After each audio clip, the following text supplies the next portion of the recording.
Oitava etapa: figuras de estilo ou tropos.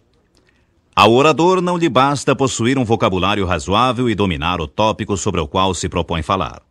Mesmo uma fala técnica sobre assunto específico fica muito mais suave e agradável de ser ouvida quando é entremeada de comparações ricas e fáceis de ser compreendidas.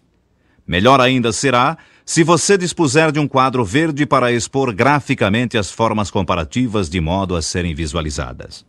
Por exemplo, há algum tempo, quando foi inaugurada a magistral obra de engenharia brasileira, a Ponte Rio-Niterói, as informações técnicas sobre a quantidade de material usado foram apresentadas num programa de televisão. Entre outros dados, falou o locutor da grande quantidade de sacos de cimento e de barras de ferro usados em sua construção. Embora os números citados levassem a imaginar uma obra gigantesca, não chegavam a dar ao leigo uma ideia do volume que isso representava. Por esse motivo, a fim de que os menos entendidos no assunto, a esmagadora maioria, por sinal, fizessem uma ideia mais aproximada desse montante, o locutor procurou um símbolo comparativo, dizendo que se os sacos de cimento fossem empilhados uns sobre os outros, abrangendo uma base de diâmetro igual ao do pão de açúcar, a altura da pilha seria ainda maior que a daquele morro. Se as barras de ferro fossem colocadas ponta contra ponta, dariam a volta ao mundo 2 vezes. Assim, foi fácil estabelecer um paralelo entre a informação dada e o nosso âmbito de conhecimento geral. Quando um artigo sobre esse mesmo assunto foi publicado em magazine, além desses dados foram ainda estampados gráficos mostrando o pão de açúcar ao lado de uma pilha de sacos, o que permitiu uma melhor estimativa visual sobre aqueles dados comparativos. Portanto, cada vez que, ao discursar, você tiver de expor um fato qualquer que seja difícil de ser assimilado pelo auditório, procure um dado comparativo que ajude a aclarar a compreensão dos ouvintes. Não se esqueça de que, se não forem capazes de acompanhar seu raciocínio, os componentes da plateia perderão o interesse no que você diz. Se o dado comparativo que você escolheu permitir que o auditório participe ativamente, como, por exemplo, pedindo a 2 pessoas afastadas uma da outra que levantem um braço para que seja estabelecida uma medida de distância, esteja certo de que o auditório acompanhará atentamente sua manobra e se sentirá participante da palestra. Certa vez, um conferencista, falando sobre um assunto que envolvia informações a respeito de medida da milha marítima, tentou explicá-la ao auditório da seguinte maneira: é a unidade de distância usada em navegação, igual ao comprimento de 1 minuto de meridiano terrestre. Embora a explicação estivesse correta, o auditório ficou na mesma. Foi então que um dos presentes levantou a mão e pediu permissão ao conferencista para explicar que tudo aquilo que ele havia dito se resumia em 1852 metros.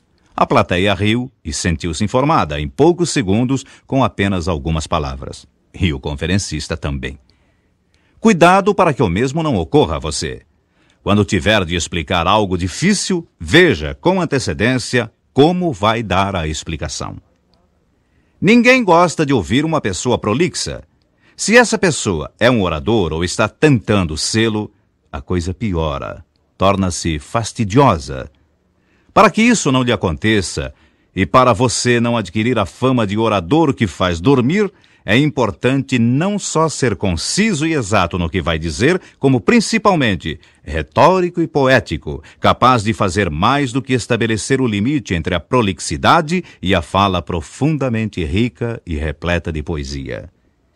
Há uma grande diferença entre um exemplar canino branco e um cãozinho que parece paina ou floco de algodão.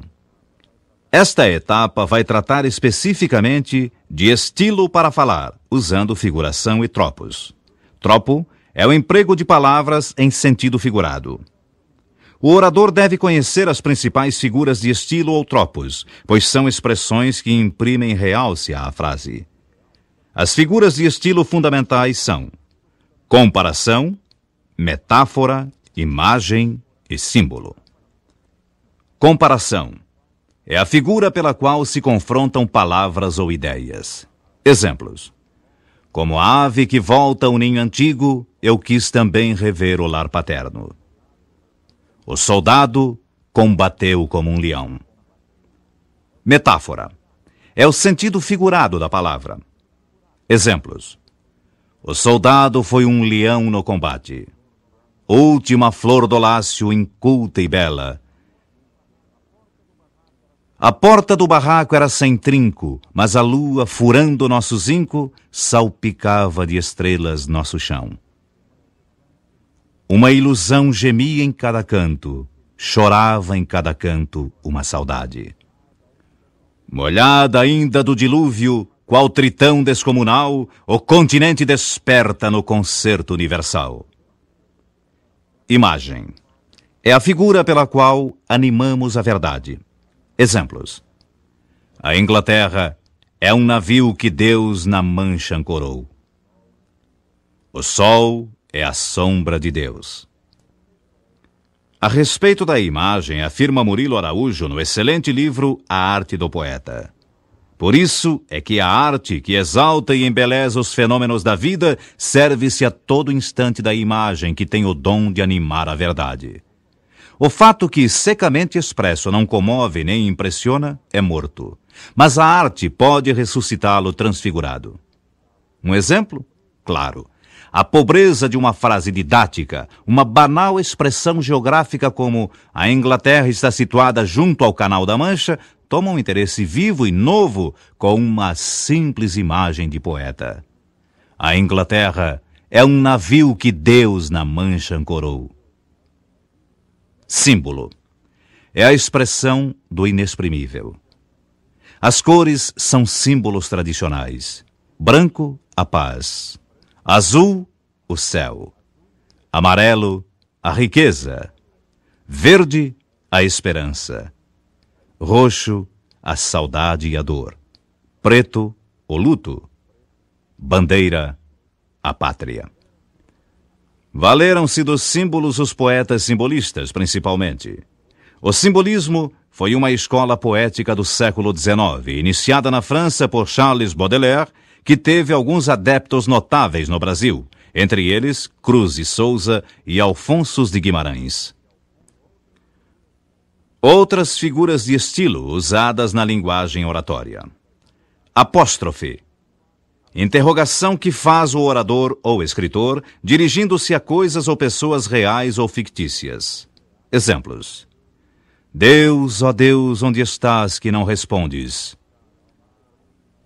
Ó mar, por que não apagas com a esponja de tuas vagas de teu manto este borrão? Ó humano ser, por mais que tenhas glória, não saberás jamais do humano ser a história. Antonomasia. Substituição de um nome próprio por um comum ou uma perífrase. Rodeio de palavras, circunlóquio. Exemplos. O apóstolo do Brasil, Anchieta. A águia de Aia, Rui Barbosa. O poeta dos escravos, Castro Alves. O príncipe dos poetas brasileiros, Guilherme de Almeida. O autor de Martins Sererê, Cassiano Ricardo. O poeta de Juca Mulato, Menotti Del Picchia. O autor de Alma Lírica do Brasil, Cipriano Jucá. O poeta de Coração Encantado, Cleómenes Campos. O fundador da Academia Brasileira de Letras, Machado de Assis. O autor de Os Sertões, Euclides da Cunha. Assíndeto. Ausência de conjunções coordenativas entre frases. Exemplo. Veni, vidi, vici. Vim, vi, venci. Palavras com que Júlio César, em 47 a.C., anunciou ao Senado de Roma sua vitória sobre Farnaces, rei do Ponto. Costuma-se citar essa frase para indicar a rapidez de uma vitória ou de um êxito qualquer. É considerada o menor discurso da eloquência universal. Antítese. Oposição entre palavras ou ideias. Exemplos. Tuba de alto clangor, lira singela. Tu és um pé de camélia, eu sou um triste pé de alface. Polissíndeto. Repetição intencional da mesma conjunção. Exemplos. E sou perfume, e sombra, e sol, e orvalho. Trabalha, e teima, e lima, e sofre e sua. Hipérbato. Inversão exagerada da ordem natural de colocação das palavras. Exemplo. Ouviram do Ipiranga as margens plácidas de um povo heróico brado retumbante. Ordem direta. As margens plácidas do Ipiranga ouviram o brado retumbante de um povo heróico. Hipérbole. Figura que engrandece ou diminui exageradamente a verdade das coisas. Exemplos. O pranto jorrou-me em ondas. Boceja a esfinge colossal de pedra, fitando o morno céu. Sinédoque. Figura que confere a um termo maior extensão. Exemplos. 10 velas entraram no porto. Vela em lugar de navio. O bronze marcou o meio-dia. A matéria pela forma. Leio Machado de Assis. O autor pela obra. Metonímia. Por ser em alguns casos muito sutil a diferença entre metonímia e sinédoque, frequentes vezes se confundem ambas. Na realidade, não há diferença. Eufemismo. Figura pela qual se suavizam expressões tristes ou desagradáveis. Exemplos. Alma minha gentil que te partiste. Troca da palavra morrer por partir. Você está faltando à verdade. Troca de mentir por faltar à verdade. Pessoa de poucas luzes. Troca de ignorante por poucas luzes. Entregou a alma ao Criador. Troca da palavra morrer por entregar a alma. Prosopopeia. Figura que dá vida, ação, movimento e voz a coisas inanimadas e põe a falar pessoas ausentes ou os mortos. Exemplo. As margens plácidas do Ipiranga ouviram. Exemplos clássicos de prosopopeia são o célebre soneto de Machado de Assis, Círculo Vicioso, em que falam o vagalume, a estrela, a lua e o sol, como também a fala do gigante Adamastor, em Os Lusíadas, de Luís de Camões. Ironia. Figura com que se diz o contrário do que as palavras significam. Exemplos. Não se poderia esperar outra atitude sua que jamais faltou à verdade. A uma pessoa que costuma mentir. Vieira, implorando a Deus que auxiliasse os portugueses contra os holandeses, exclamava ironicamente. Abrasai, consumi, destruí-nos a todos. Holanda defenderá a verdade dos vossos sacramentos. Holanda edificará templos. Holanda levantará altares. Deve-se observar que quando a ironia é acompanhada de gestos e de risos, passa a ser sarcasmo. Exemplo. No Calvário, os fariseus, meneando a cabeça, diziam a Cristo, se és Deus, desce da cruz. Repetição. De capital importância na eloquência, considerada por Napoleão como a mais eficaz das figuras. Aprofunda o pensamento pelas formas de expressá-lo. Mergulha o dardo repetidas vezes, quer em pontos vizinhos para alargar mais a ferida, quer no mesmo ponto para torná-la mais profunda. Exemplo. De tanto ver triunfar as nulidades, de tanto ver prosperar a desonra, de tanto ver crescer a injustiça, de tanto ver agigantar-se o poder nas mãos dos maus, o homem chega a desanimar-se da virtude, rir-se da honra e ter vergonha de ser honesto. Gradação.